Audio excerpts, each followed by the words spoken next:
Do you ever find yourself scrolling on social media, looking at that one fitness influencer and thinking, oh my gosh, I need to look like her, not realizing that she has her own issues going on in the background?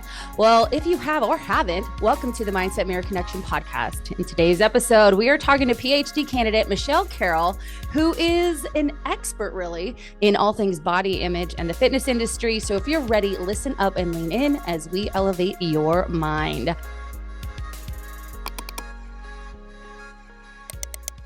We are so excited about this episode. We've heard Michelle on a variety of podcasts, so we thought bring her in for our listeners. Michelle is an online nutritionist and body image coach with a passion for empowering individuals to build confidence in their bodies. A former radiographer, Michelle transitioned into fitness and nutrition after experiencing firsthand the limitations of traditional diet culture. Yes. She holds an MSc in sports and exercise nutrition and currently pursuing her PhD in clinical psychology. Love a psychology queen, specializing in body image and disordered eating in the fitness industry. With a strong belief in evidence-based coaching, she combines academic knowledge with real-world experience to challenge diet culture and promote sustainable health. Michelle is dedicated to making fitness more inclusive, educating clients and coaches, and driving the industry forward. We're on the same team. Everyone, welcome Michelle. Yay! It's like the smallest crowd ever. And they go wild. I am so excited. So for our listeners, Michelle and I started following her. You sent me the podcast. Yeah, I sent because I was listening to your podcast on the Sigma nutrition podcast. Oh, yeah. And so I listened to it and I was like, this sounds like us. And so I sent it to her, and then that's how it all started going downhill from there. And then I started stalking you and listening to all your things. And I'm like, she's on our team. Yeah. Our very small team. Yeah. So we're very excited to have you here just to, I think you said it. Sometimes you have to hear it from somebody else so that it resonates with you. It's kind of like when you tell your kids, like, no, that outfit looks nice. And they're like, it doesn't. And then the friend says, your outfit's cool. Yeah. And they're like, oh, yay. Yeah. So speaking of body image. So thank you for spending this time with us. So, my biggest thing in this industry is the fact that we've for so long disconnected the body and the mind and not really understanding how both of those play into each other, right?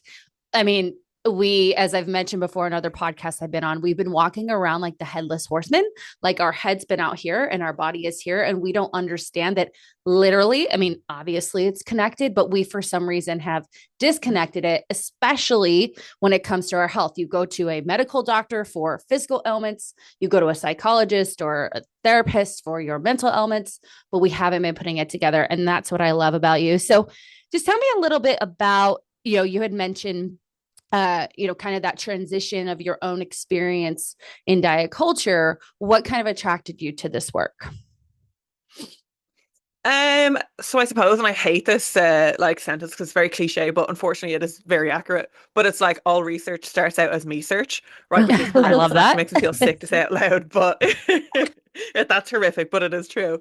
So basically I kind of went through my own relationship with food, body image journey. Like I had always been really, really active. Like I like to say that my dad raised me as a boy until my brothers were good at sports. I was like running around, playing football with all the kids and stuff.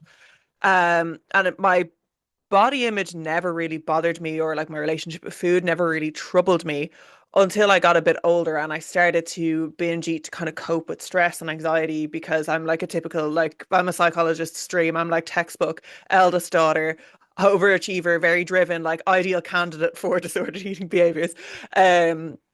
So I kind of fell into that kind of world and struggled with that a lot.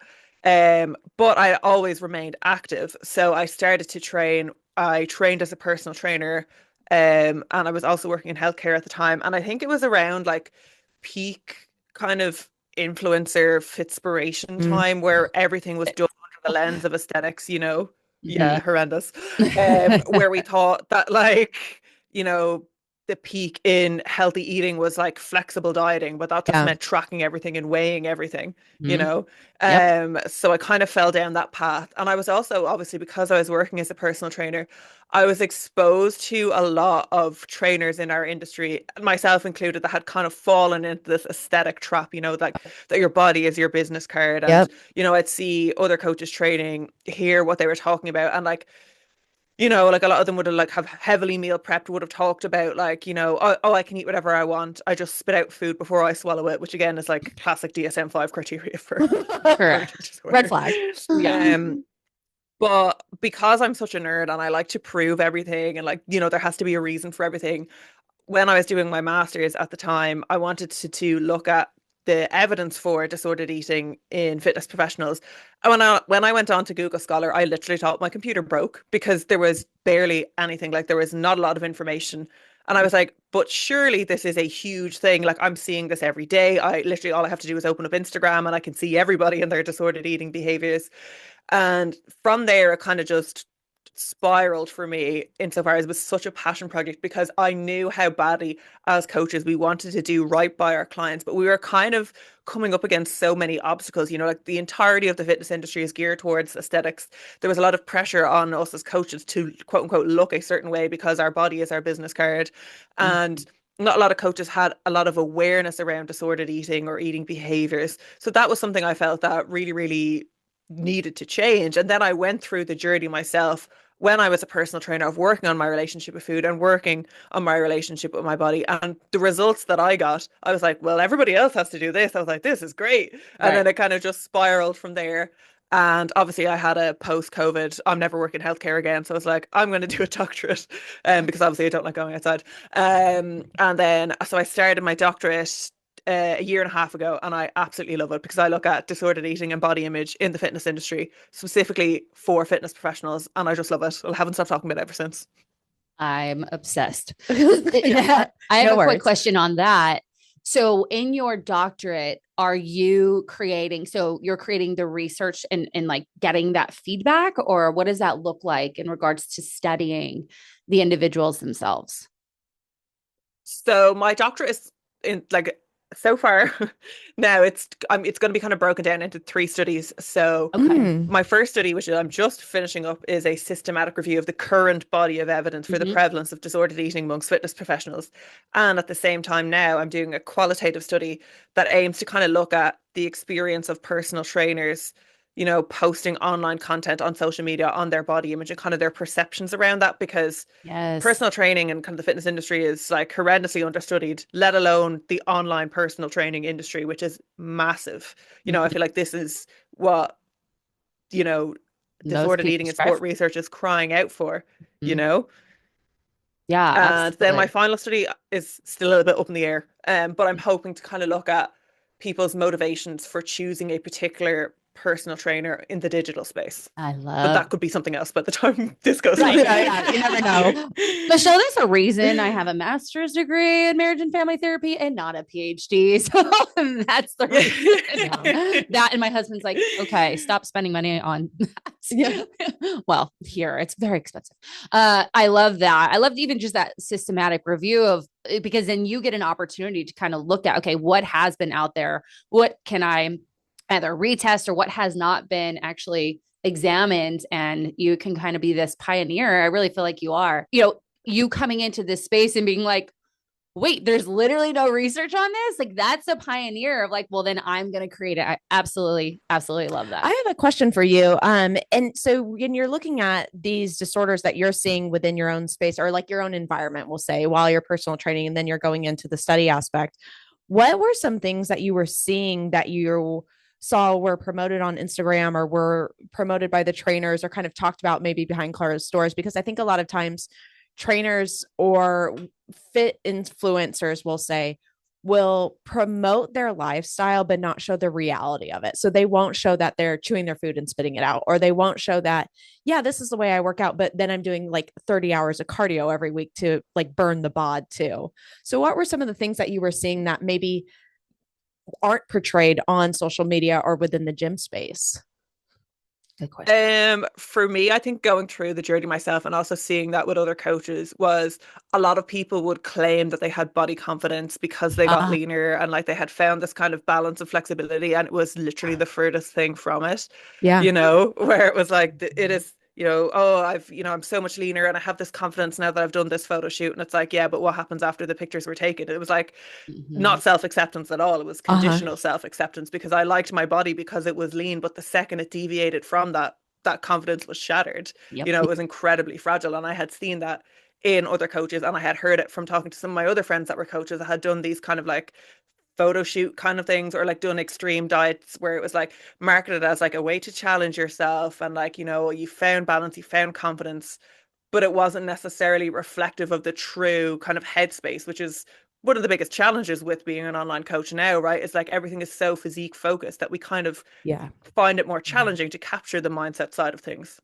Absolutely. Yeah, I would find I like with us, we have that same problem of we're trying to talk about the mindset and really make sure women understand like there's so much more than just your physique that's happening here, but yet they're gravitating towards these influencers of like showing their body. And I think it was you.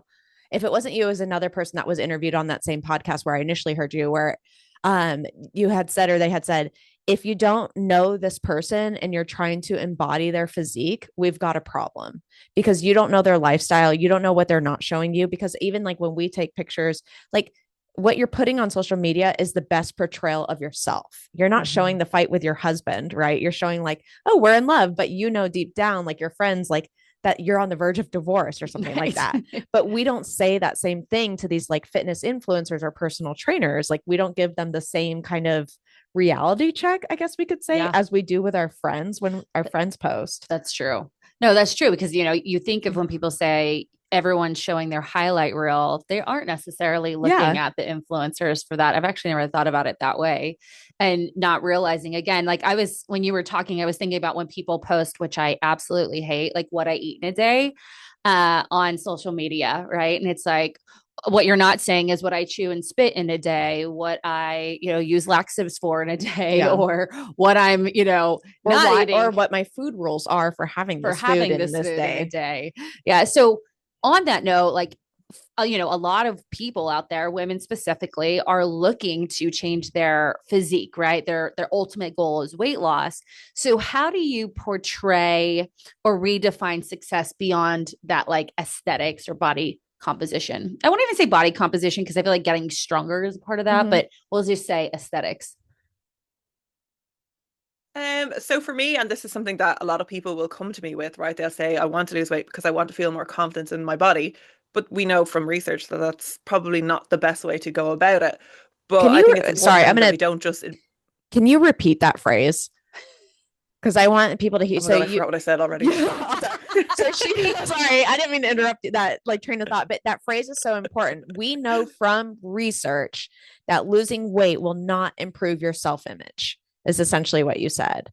Because I think so many women think, once I do this, and they always want to say, well, research shows like this really works well. And like, this was backed by science. This is backed like by evolution. Like there's always like a reason they choose a thing, but evidence-based shows that does not happen. Yeah. Okay. Sorry. I wanted to emphasize that because I feel like it's really important. Pop off, queen. That's good. But I also think it's like super important for people to realize that like you've been conditioned to think that way. It's like you're not stupid for thinking that. And I think as coaches, that's where it's really important for us to kind of like be compassionate and be respectful and kind of get like, it's more active listening, I suppose, because what most people think they want fat loss for, or what they think fat loss will give them, fat loss will not actually provide. So most people think, I'll diet and I'll be confident in my body. I'll diet and I'll finally be able to feel in control around food. I won't overeat.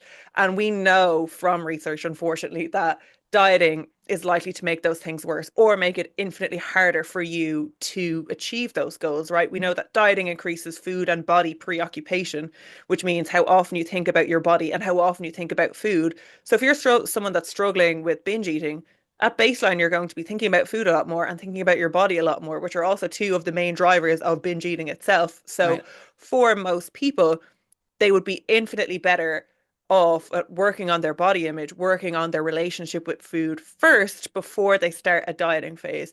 So, and the way you can potentially get buy-in from people is if you want to get, lose weight and keep it off, you need to have a pillar to fall back on. And that starts with your relationship with food and your relationship with your body. So you're not saying we can't diet ever, or that you're wrong for wanting weight loss or fat loss or wanting to change your body at all. But we want to put you in the best possible position to maintain the goals that you set for yourself or the results that you get for yourself. Yeah, no, that's definitely more attractive, for me. And I share this with you. I really struggled with the message. And I finally, one thing you said, people who struggle with binge eating obviously are preoccupied with food, preoccupied with their body. I will even take that a step further. Well, why? What has that provided you or avoided you in your life? If you're someone who is raised to believe that your worth is based on external validation, right? Then that's actually the message that I've been going towards, like helping women understand, were you, the good girl? It's basically what you had mentioned, the eldest daughter, the overachiever. Did you find that you received praise or you were heard when you were successful, or was your family very preoccupied on how other people perceive them?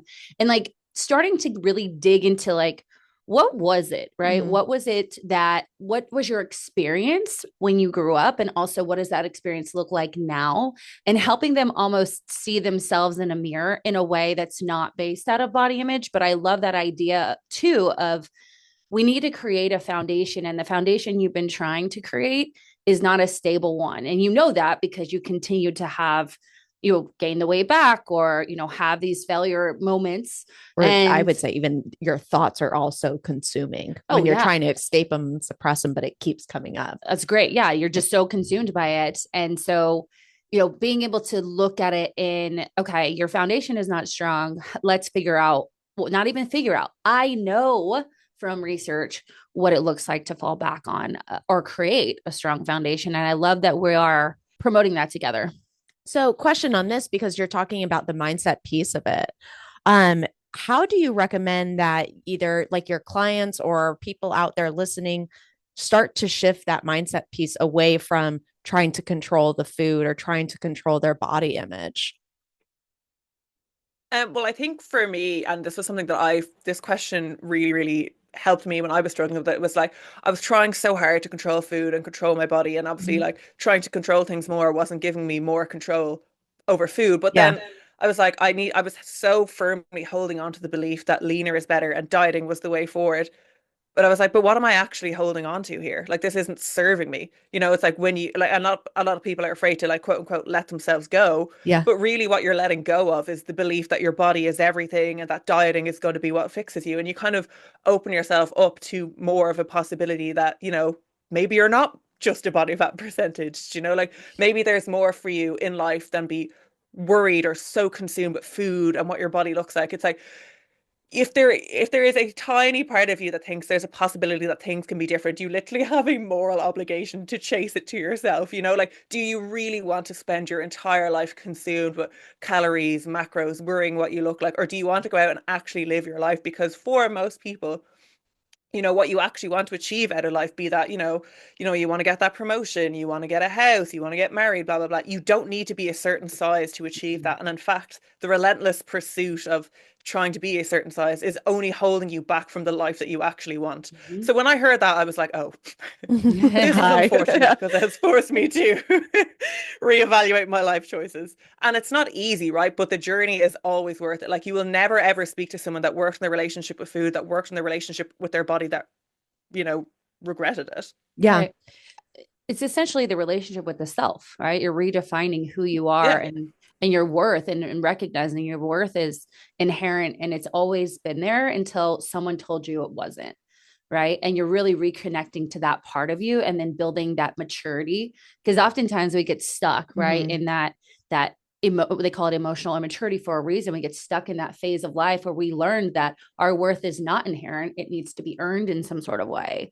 And so going back to that, recognizing, no, this is, we talk. So Amanda just had a baby. So it's really nice because we get to talk about these things. Like Livy is from like a like like little tiny infant of where development. yeah. And like, she is worthy. She doesn't have to do anything, right? She probably has little chunky rolls and like, it probably like, these are so cute until someone says they're not, right? And so, well, it's so funny that we were talking about in the beginning of this, of the separation between the mind and body when I was watching her. So I was watching her this morning and she was pooping her brains out, which, you know, wonderful. Body functionality. I love that. It's good fiber. But I was thinking, because she like gets kind of upset and like kind of, you can tell she's trying to squirm and wiggle her body. And so for context, she's about 3 months. And so I thought, oh, this is so interesting because I'm literally watching someone be able to connect to their body and understand there's discomfort happening. Now, obviously she doesn't know like I have to poo, I need to get it out. She just knows I feel uncomfortable. If I shift my body, it might feel better. And then eventually poo does come out. Right. And I thought how disconnected that little by little, like thinking of an iceberg for women, of piece by piece has been knocked off for them to disconnect from their body. Of even like when like bowel movements, right? Like for one of our questions with our clients, we're like, you know, what are your bowel movements look like? And they're like, oh, I don't even know. And it's like, you don't know if you're going to the restroom every day? Like that should be like, oh, I go every day. Right. And there should be no ifs, ands, and buts about it. I was going to get real gross. You should call Amanda and be like, oh my God, you should see. Yeah, you should. Anyway, Christina's great. I don't have a filter. So what I was thinking is like, okay, so this as an infant, we were able to have that connection between our mind and our body, but yet over time, based on what we've perceived from other people, what we've perceived from ourselves, what we've put in our data, right? So like story we make choosing to collect certain information and choosing to follow certain people or listen to certain podcasts that promote certain things. Or like for me, it was growing up in the magazine era of like these body images from these like mega pop stars. And so I chose to take that and put it into my system. And over time, that iceberg got chunked away of being able to connect to my body and myself. Yeah. And it's the self, right? And that comes back to what we're talking about, connecting back to the self. I want to just jump into your own business and working with, you know, you have your own clients, but you have an impact on coaches themselves and trying to educate and influence them for there to be more people like us. So talk to me about how you kind of got into that space, or, you know, what kind of ignited this wanting to educate other coaches around body image and struggles like that. I think it kind of ties back to, again, I'm not going to say that all research is me search again because I'll be sick in my mouth. But again, it kind of comes back to what I felt like was one of the main limiting factors and one of the kind of the biggest barriers for me in my own relationship with food, my own body image journey, was that I didn't actually know that I had a problem because I didn't have the awareness to understand that, you know, my relationship with food is potentially becoming problematic. Like I shouldn't be so tied to calories or so tied to what I look like. And you know, I had done a personal training course and there was no mention of eating disorders or disordered eating. Like there was a full chapter about coconut water and not a single mention of like, you know, what course was that? Your client loses their period. Oh, I know.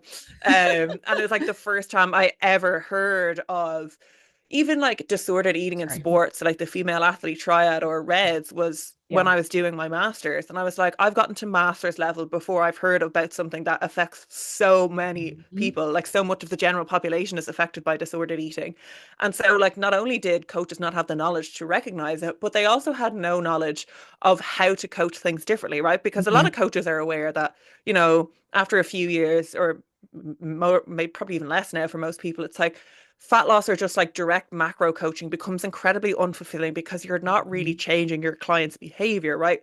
But a lot of coaches don't have the knowledge, and a lot of coaches as a result don't have the confidence to work with clients on those things because you're not taught that in your, you know, your nutrition training or your personal training course. You know, there's very little mention around supporting clients with body image. So you wouldn't touch that with a 10-foot barge pole. But also it's one of the most potent influences on our relationship with food and our relationship with ourselves that we can't afford to neglect it if we are coaches that want to have a long-term change and a long-term impact on our clients. So I think it's this time last year now, I started a course, or I wrote a course and I published it called Disordered Eating Informed. So that is a course that is kind of aimed at giving coaches the tools and confidence to understand relationships with food and body image, how they interact. So it's like all of the research, but also how to apply it in a practical sense, right? It's not just me like throwing all these papers at the wall and seeing what sticks. It's like, this is what the research says and this is what it means for your clients. Because I think especially with kind of academia, there's a lot of like barriers, I suppose, to kind of its application, right? And research and science shouldn't be like an us and them, like the scientists and then, you know, the practitioners. We should be taught how to apply it practically. And so for me, it was just kind of a necessary, I suppose, necessary evil is the wrong word, but a necessary progression for my business because I care so much about educating. And obviously, I haven't been able to stop talking about it since. So it makes sense that other people maybe want to fall down the rabbit hole with me, I Right. suppose. I love it. Well, we oftentimes see that where coaches will, there's two things I want to say here. So, number one, we see coaches who, like you said, are doing the general macro coaching. They're not being fulfilled, or their clients are, kind of reoccurring, and they're kind of wondering why, why isn't this person able to do this long term? Or the opposite, the client is really struggling, but the coach is just trained in, well, do more, eat less. You just need to be consistently tracking. Yeah, we all have the same 24 hours in a day bullshit, and that's not only fed to them in the education side, but also I see on social media, some of the this has changed since, but a lot of the big influencers too, who are trying to coach coaches, kind of promote that same thing.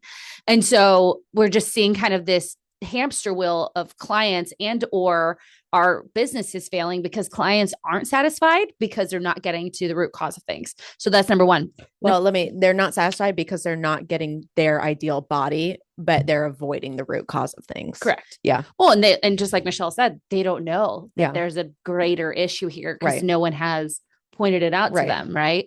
And so being able to educate the coaches and help them understand, like, oh, the reason why Sally keeps, not tracking Friday, Saturday, Sunday is because she struggles with perfectionism and she doesn't want you to see her as imperfect.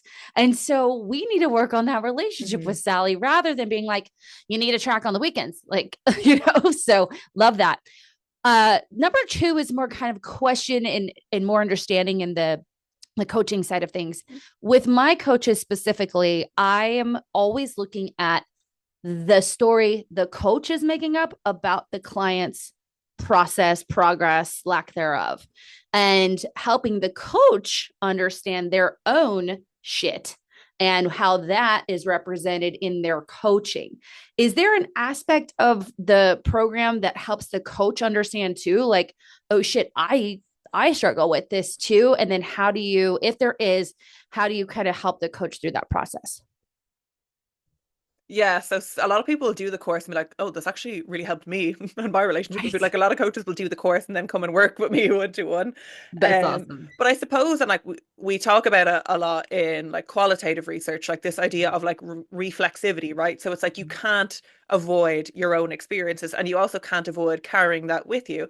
And a lot of coaches kind of see that as a limitation, right? Where they're like, well, I don't have, 100% confidence in my body, or, sometimes I still overeat, and then they'll kind of avoid helping clients as a result. So it's like, well, that can actually be a strength, like having struggled with your body image makes you a human being. And it also makes you able to empathize with your clients, right? Because I think we kind of get so caught up and so worried, especially as coaches, like we should be leaders, we should be doing things 100% perfectly. And like, well, that's not realistic. Like you wouldn't expect that of your clients. So why do you expect that of yourself? So I think that like there is a huge element of reflexivity. And then we talk a lot, obviously, as everyone does, about self-compassion and the importance of that if you want to sustain long-term behavior change. So we kind of go into a few of the models of self-compassion and things like that. But again, because the course is kind of directed in more of a practical element, it's more about working through case studies. So oftentimes when clients or when some of the coaches are working through it, they're like, oh, that actually sounds like me too. Like we'll talk about like marketing and like, for example, working through like, why might it potentially be problematic to post a picture of you incredibly lean and say 6-week shred? So that a lot of coaches would be like, oh, I was actually doing that before. So it's kind of like, you kind of see yourself in the course a little bit, I suppose. Absolutely. But yeah. I love that. No, we've talked about it very candidly on the podcast of our own struggles with that. Even the progress photos, I know that that's something that you don't necessarily, you don't promote, right? And we've done it in the past. And then we had almost like our own kind of ick with it, right? Of, yes, we have clients come to us and they lose weight, but it's exactly like you said, it's kind of secondary to this foundation and this connection to self, and the self being kind of the leader in their life, excuse me. But the clients sometimes will be like, no, girl, I want those photos of the hair. And we'll put a little disclaimer now. We do not promote, I don't know what it says, like progress photos, but the client asked us to post these. And most of the time we want like lifestyle or them like, you know, PRing in the gym or something like that. But it can be difficult. Murky water. Yeah, there we go. Absolutely. I do want to circle back to kind of standards in the industry, because so I come from a healthcare background as well. And as you and I know, well, you do too, as we all three know, that there are standards that you have to obey and abide by in healthcare. Not only do you have to get the education, but when you take on your licensure, there are standards there for continuing education and whatnot. Now, personal training certification obviously has continuing education. But for me, I feel like a lot of the training kind of certifications, they can be challenging to get, but I don't feel like they are all encompassing of what actually happens when you start working with people, right? I feel like they give you the general knowledge of like, this is your soleus. Like, that's great. But no one has ever asked me what the hell a soleus is. And so, you know what I mean? Like, really? That's so true. Yeah. But what we're talking about is something that came from our own understanding when we started working with people of going, oh no, there's a lot more here than what this textbook or this online certification gave me. My question to you is, how do you feel like these major industry kind of providers, so like your NASM, I don't even know, the ASM and all of that, precision, like how can they do better to make sure that these topics are getting touched on, maybe not down the rabbit hole, like just like there's not like a pre and postnatal like generalization when you get the NASM certification, but you can go down and get an additional certification for that. Like, how do you feel like they could do better for personal trainers in providing that, hey, you should probably do this as well?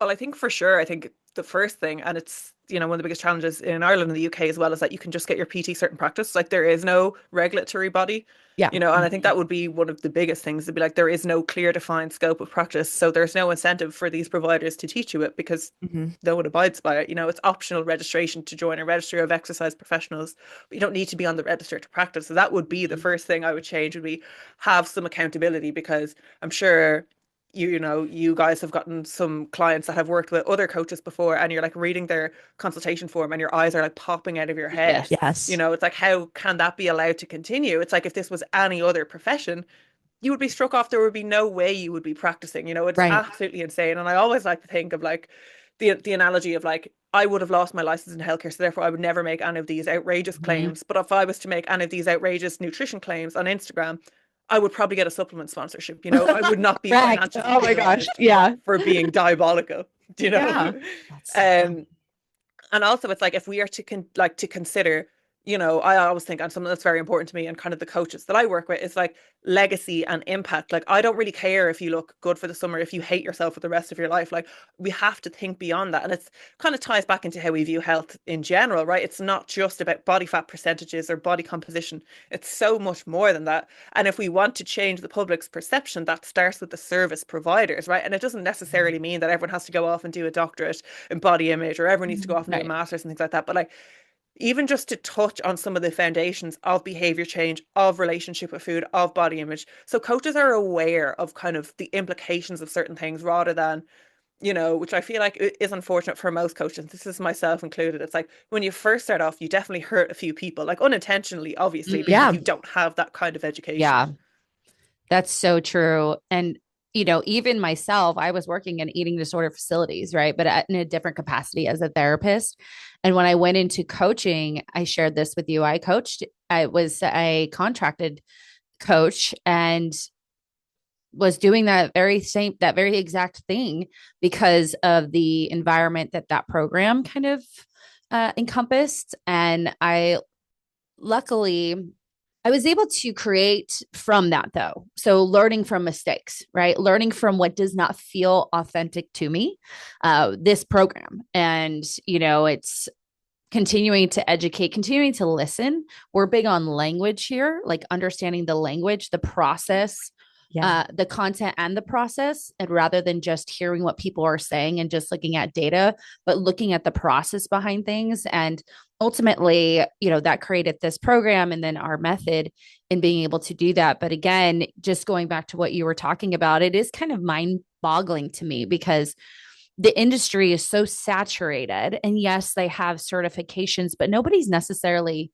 like, I have a board. Yeah. Like if I was actually practicing as a therapist here in Arizona, I have a board that has checks and balances to ensure that I am providing the right information and number one, doing no harm to that client. And, in the fitness space, we are doing a lot of harm, especially when we are, just number one, not educated at all. And this is a big one that we get annoyed with is the person who's lost weight. So they claim to be a weight loss expert, right? And they're promoting basically the same restrictive eating and doing a lot of harm on people. And there's no regulatory body to say, hey, no, that's not true. Or no, that diet is, what is it? Optavia is like a 800 calorie diet. I mean, that's incredibly harmful to people. Well, and I would say we almost have more power to harm than your general physician, right? Yeah. Because you're probably seeing, like for us, we're touching points with clients at least 3 times a week, right? In person, they're coming once or twice a week, maybe, or maybe once a month. It depends on the variable. But we are having a lot more communication opportunity for people as opposed to like their doctors, because the doctor says, oh, you just need to lose weight. Okay, I'll go find this person and then work more extensively with them. That was the only conversation they had with the doctor. Right. And I feel like going back to what you were saying, Michelle, is there's so much more regulation that we have when we have credentials as like healthcare providers, but that's not happening in an industry that is touching on so many people. Yeah. And not only in person, but like on social media. Right. Well, I think of it too. I mean, the mental health. Yeah. The damage we're doing mentally, in regards to how we're portraying ourselves. You don't see many physicians or any sort of licensed individual like going into these big extremes and promoting them on social media, So it is. So going into this physician conversation, I really want to ask you about what you think of like the GLP-1s, because what we're experiencing here, at least between us two, I can't speak broadly for every trainer that's working with clients that are on these, is that we're finding people are going on these for food noise, for this noise, for XYZ, for binge, but they're just kind of saying, I'm doing it because of this. And then there isn't any more follow-up. There isn't any more, I'm doing it to help reduce that. And I'm using like your program or our program to dive into why I have that noise. I'm just taking this thing. Do you have any thoughts on like GLP-1 or what's happening on your side of the world and just in general over there? Is it pretty prevalent in the UK? Yeah, it is now. The last 2 years now, I think definitely. Okay. Yeah, I'd be curious for you to brain dump on that. I don't think it's right. And a lot of coaches will say, oh, it's cheating, blah, blah, blah. It's like, well, you've never struggled heavily with food noise in your life. You have absolutely no idea. And like the way it's like people are looking for help and looking for solutions, right? And one of the biggest challenges is, like you were saying, right? A lot of people will, take these GLP-1s to help them with their, binge eating, food noise, and things like that. But if you're not doing anything to address your relationship with food and your relationship with your body, there's still going to be some underlying issues because the drivers are still there. Yeah. And, I spoke to someone that's on, and she is an influencer. She talks a lot about her experience on one of these GLP-1s.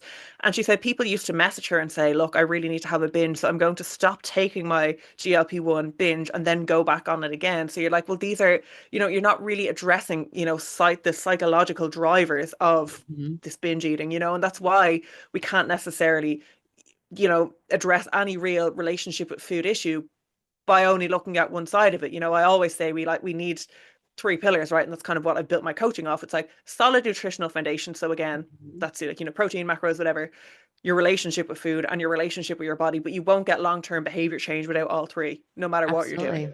Yeah.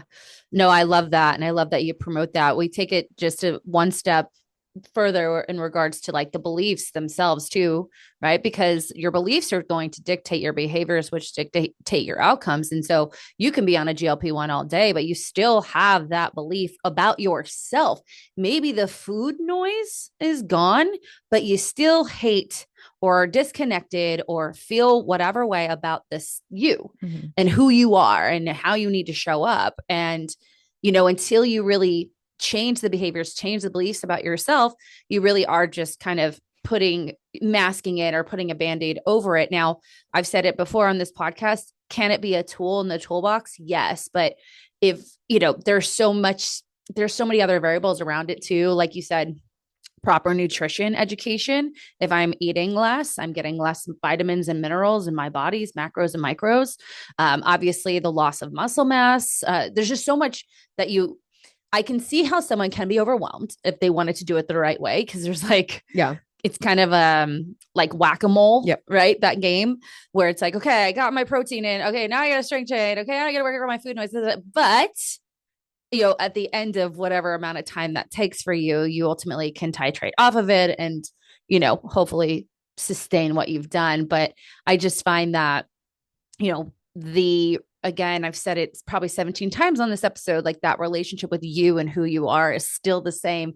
The gal that wanted to binge, I'm guessing she doesn't have a really proper way to regulate her emotions. And so she had to get off of the medication so she could binge to like feel a sense of relief from whatever it is she was struggling with. And it's so fascinating. And maybe that's your dissertation. Hey, don't make me do another one because I will. I know. Don't you tip me with a good time? Oh my goodness. Yeah, the dissertation is not a good time. I know. Again, not a PhD. I love everything that you're doing. And I have some kind of, again, we're just riffing. So have some rapid fire questions for you. Uh-oh. Yeah. Number one, what would be the change that you'd like to see in the space? I mean, I guess I can kind of answer that, but if it one change that you could see in the fitness space, what would it be? People looking beyond body composition as the sole metric of success, 100%, without a doubt. Love it. Got it. Yes. What's your preferred form of people getting movement in? So is it like strength training, cardio, stair stepper, hiking, et cetera, et cetera? I think to start off, whatever people can get into, whatever you enjoy the most, and I think that's something I see a lot in the nutrition space is like a lot of people like kind of like tearing down other forms of movement. It's like, well, most people barely meet the physical activity guidelines. So surely any sort of people exercising is a net positive, right? Like a lot of people will say, well, like these like group fitness classes aren't the best way to build muscle. It's like, well, maybe that's not the goal. Maybe the goal is just to get you into the gym 2 or 3 times a week. Like that was how I learned to become comfortable in the gym. I wasn't necessarily building the most muscle, but I was learning how to do exercises. I'm surrounded by other people who I knew wouldn't judge me and make stupid fucking Instagrams, tearing me to pieces, So it's like whatever works for people, which is obviously how long is the piece of string kind of answer. But for me, it's like whatever works for people. Yeah. What was your class that you took? It was like kind of like this like ass and abs body attack kind of thing. Girl. I was a Les Mills girly. I did Les Mills body pump. Oh, there was nothing done to music for me. Too many limbs.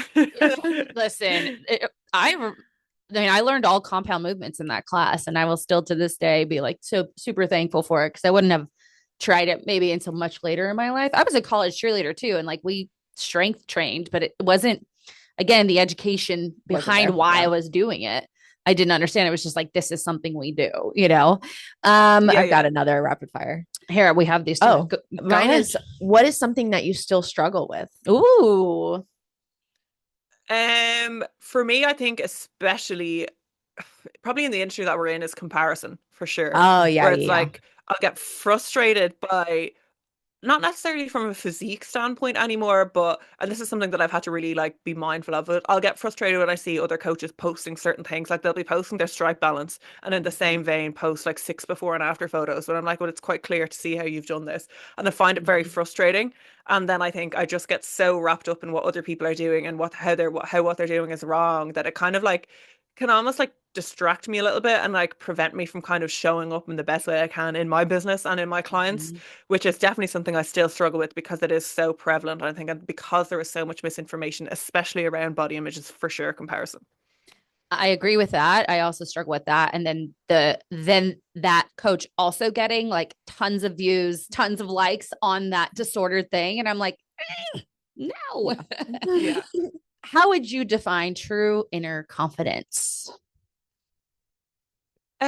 So for me, I almost kind of like equate it with like resilience, because for me it's like I think that's something obviously that we miss as well when it comes to body image. Like a lot of people think like, oh, when I have a confident or a positive body image, I won't ever have these negative thoughts again. And it's like categorically false. It's like you need to be able to endure the hard times as well as celebrate the good times. So for me, true confidence is having that resilience and knowing that whatever happens at the minute, like you're strong enough to get through it and that you will be okay, even though at times it feels horrendously all consuming.